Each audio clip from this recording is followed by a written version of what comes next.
Right, so today I want to share with you some 5 key strategies that you need to implement as an individual as you are preparing for your ICA November 2021 examination and beyond. Now, the ICA has now released the examination results for the May 2021 examination, and I don't know how you performed. It was an exciting moment, and it was also a moody moment, and it was a mixed feeling for me as a tuition provider, because yes, on one hand there were people who were excited about it because they are now chartered accountants, or they were excited about it because the papers they wrote, they passed all of them. They were excited about it because they passed one and they failed one. They were still excited about it. And then there were some people who were not excited about it because the papers they registered for, either they failed or they failed one, and so they were moody about it.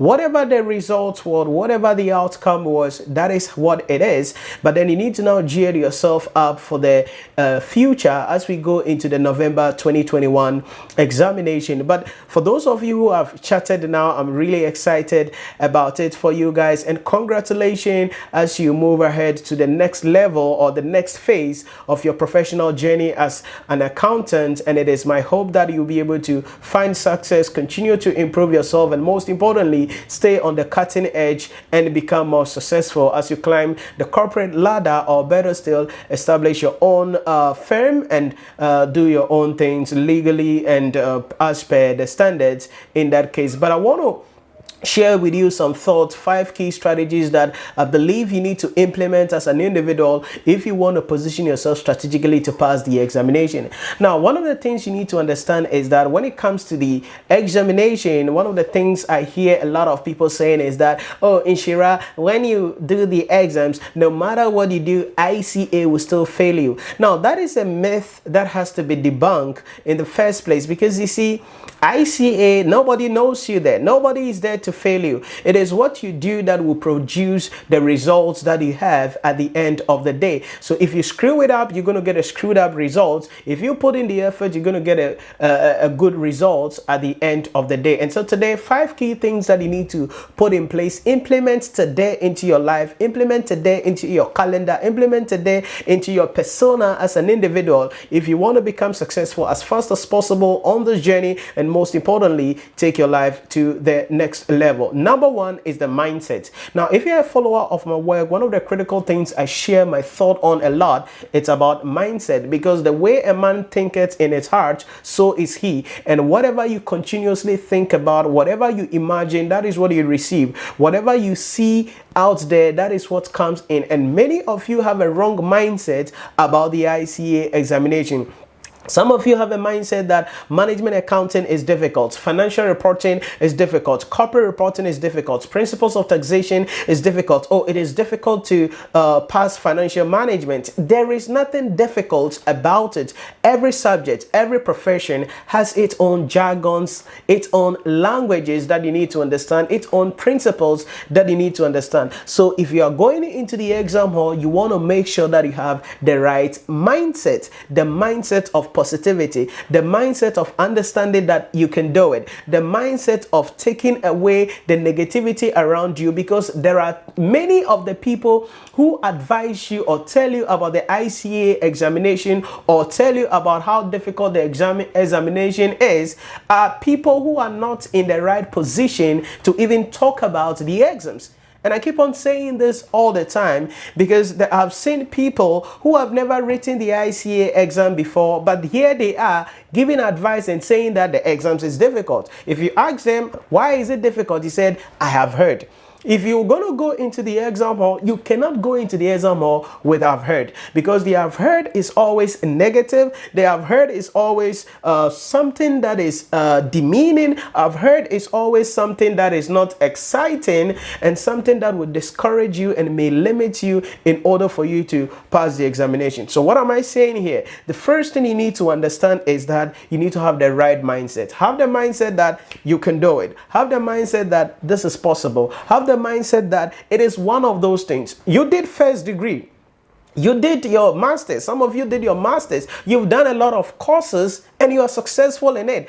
The only thing is that this is a professional course, hence the terrain is different, the question structure is different, the answering of the questions is different, the pass mark is different here. So what you are required of here is different, and you have to put yourself in the right state of mind if you want to become successful, and most importantly, take your life to the next level. So that is the first thing you need to understand. The second thing I want you to take note of is about commitment. Listen to me. You cannot pass the exams by being just by approaching it with a relaxing attitude. No, you need to be committed. You need to block time on your calendar to decide that you want to study. So there are three things about commitment that you need to understand. You need to dedicate yourself, you need to devote yourself, and you need to discipline yourself. Listen, nothing can happen until you are dedicated. Nothing can happen until you devote yourself. Nothing can happen until you commit yourself to what you are doing. So you need to understand that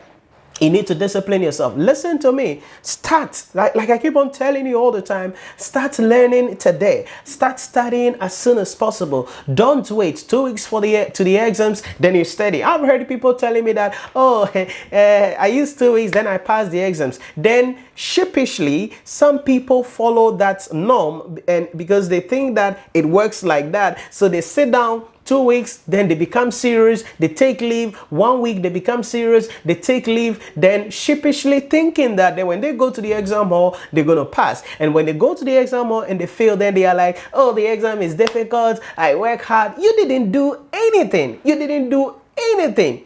So you need to be committed. You need to discipline yourself. Maybe you need to reduce some of the things. You need to give yourself some time. This is a journey you are working on. Probably you need to stop spending some time on, I cannot tell you what you need to do, but you need to stop doing certain things. You need to, maybe you're spending a lot of time on social media. Maybe you're spending a lot of time watching some movies that are not adding value, or doing something that are not adding value when your books are there crying for you. Maybe you are sleeping too much than you're supposed to sleep.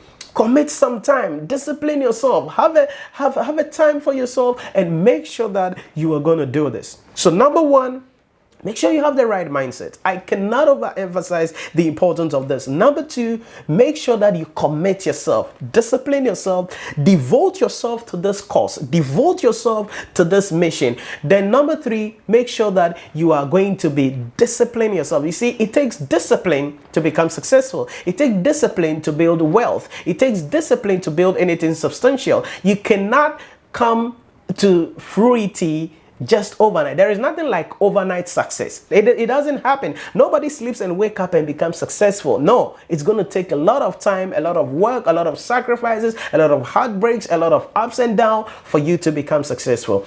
So number three is for you to be able to prepare a personal timetable. Listen to me. The way you can be committed, the way you can devote discipline and also be able to dedicate yourself is to have a personal timetable. This is very critical for a lot of you. You need to have a personal timetable. Now, when preparing this personal timetable, prepare this personal timetable taking into consideration your your timetable in school, and also your peak time as an individual. Like I say all the time, and science has proven this, there are times when you are productive as an individual, there are times when you are mentally stable as an individual, and these are the times that you want to prioritize on, and most importantly, become successful. And it happens a lot, not only in the male gender, but also in female, especially the menstrual cycle. There are stages in the menstrual cycle where you'll be more active, you'll not be active. You need to find out where you are creative, you're not creative, so that you will be able to optimize yourself at the various stages. And these are hormonal discharge. And I'm not here to teach science because I'm not doing that, but that is the psychology aspect. And that is something small that I gleaned from my brain mentor, Jim Quick, on that. So you want to make sure that you have a personal timetable. Commit yourself. Don't go a week without studying on your own. And for those of you who are attending lectures, and who you will be attending lectures, definitely, you open your books once a week. You're screwed if you do that. You screwed if you do that. You cannot open your book just once a week. I've heard people telling me, Nhyira, I don't get time to study. The only thing I do is what I listen to in class. That is not enough. You cannot be successful just by that. After the lectures, you need to sit down, go through the notes. You need to sit down, solve questions. You need to sit down, practice a lot of things. You may even have to study ahead of the scheme of work. That way, you'll be able to have a better understanding when the lecture is being discussed or when the lecturer is teaching you, so that you increase your chances of actually understanding what you are learning, and most importantly, become successful. So number one, have the right mindset. Number two, commit yourself. Number three, make sure you prepare a personal timetable. I cannot overemphasize the importance of this. I cannot overemphasize the importance of this. Number four is to make sure that you attend lectures. Listen, you can't do this on your own. Okay? I say this all the time. If you put 10 people in a room to study for 16 weeks, okay, on their own, to write the ICA examination, the possibility of only one person passing the exams is very high, because a lot of people cannot even Google, don't understand how to do self-research. And some of you can attest to it, because your thesis, your project works, you didn't do it yourself. Most of you have to outsource it for somebody to do it for you because you think you have money. One of the dumbest things you can do as an individual in that case, and don't take it personal because it's dumb. You cannot do that. You cannot pay somebody to do your work for you and present it and be celebrated when you know you didn't do shit.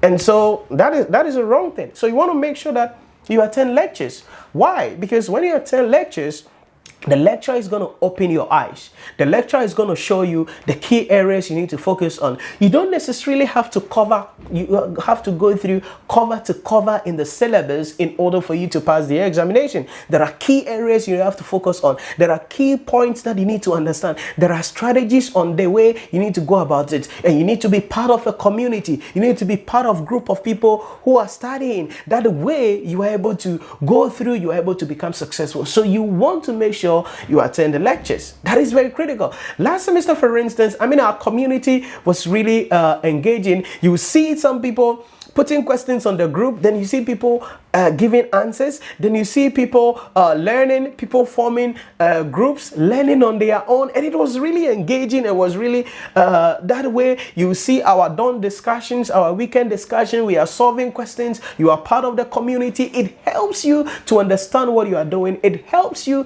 to get somebody to ask questions. It helps you to be mentored, to be guided on the right path, so that you can go into the exam hall and pass the exams. Does it mean if you don't attend lectures you fail the exams? No. Does it mean if you attend lectures you will pass the exams? No. But then you are a step ahead if you are attending lectures and you are guided in the right way in order for you to pass the examination, and most importantly, be able to take your life to the next level. Number 5 is your environment.